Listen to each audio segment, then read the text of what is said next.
that. That's a good question. Yes.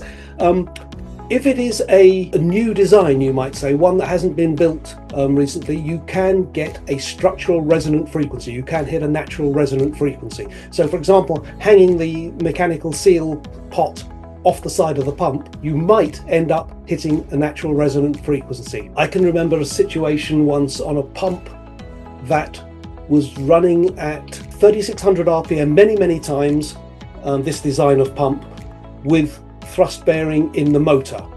Hundreds of times that pump had been supplied, and it had been supplied at 3000 RPM, 50 Hertz speed, with a thrust pot, and at 50 Hertz speed, never a problem. Then one day we had a problem where there was a 3600 RPM pump with a thrust pot, and that was the first time that combination had been done. And can you believe it?